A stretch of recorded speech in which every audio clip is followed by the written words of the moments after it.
Hi everybody. Today what I want to talk about is the Nintendo Direct.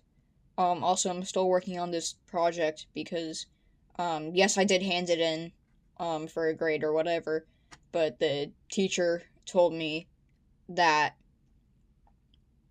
I could finish it on my own time or whatever and keep some of the color pencils while I work on it. So that was pretty nice. So that's why I'm working on this. The other video wasn't the last time you'll ever see of this, but unfortunately the due date did pass, and yeah, it's not even close to being finished still. But basically I want to talk about the Nintendo Direct, so let's go on to that. I want to get like all like the bad things out of the way first about it, or like things that like could be considered pretty not good. um like the first thing I would say is probably like the pricing of these games. So I don't exactly know where I got it or like where the information comes from, but I've heard from multiple sources that these games will be $80 to $90. Which, I mean, if you have a brain, you already know that's bonkers. That's a bonkers amount to pay for a video game. And to put it into perspective, Tears of the Kingdom, which is a game that people think is really expensive, that game was $60. $60. So we went up like $30. We went up like 50%. I think that would be like the math anyway. I don't know. I'm not good with my percents. We went up like 50% inflation on video games. That is bonkers.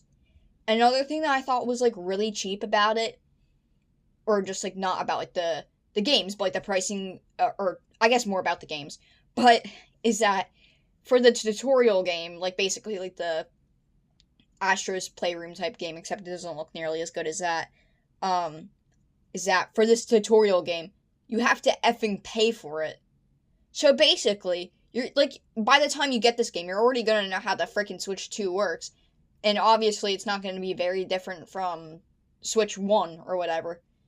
It's just very baffling that they would make you pay for a tutorial, basically. Like, that should come free with the Nintendo Switch 2. Like, I think that's bonkers that you have to pay for that. Especially since, like, frickin', like, Wii Sports or whatever came with the Wii free. And, I mean, that was a good decision by Reggie.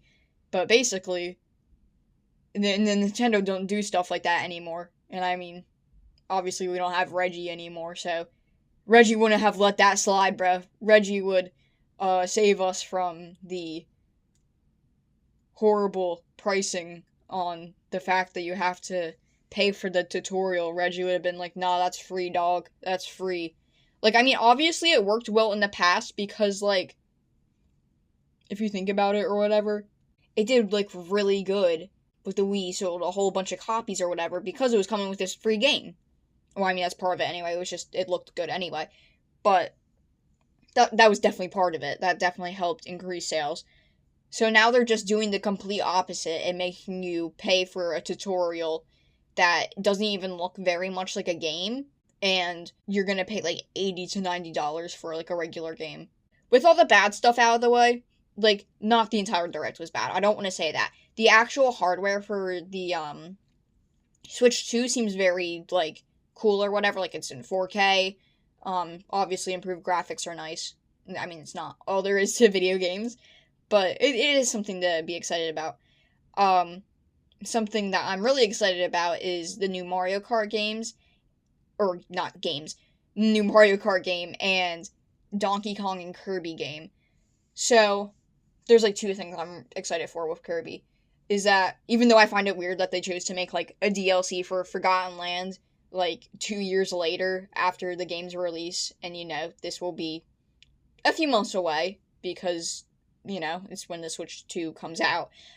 They basically made like a DLC for Forgotten Land, even though it's more like a Bowser's Fury type thing. It's definitely kind of like a DLC, and I'm actually excited for that because I love Forgotten Land. That's a very good game, so I cannot wait to devour new Kirby content, especially with Air Ride. I never played the first one, but I always thought it looked cool, and I'm super excited for this new one.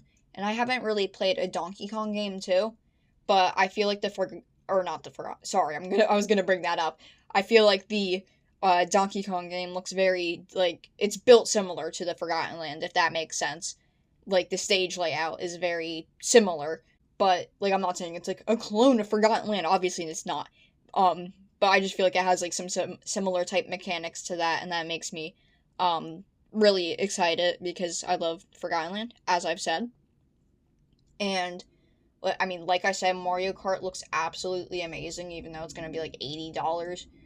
But Mario Kart might be worth it, because you're getting that freaking, like, open world experience. You're getting the, whole, like, like, regular game. Like, that's pretty wild, actually.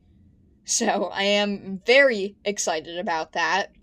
So, even though, with the Nintendo Direct, there was quite a few bad things that I've yapped about for, like, over half the video, just because I found it kind of crazy. There has also been some pretty good things, too. Like, we got some cool looking games. I don't really care about all, like, the PlayStation ports or whatever. But hey, Donkey Kong and Kirby looks cool as balls.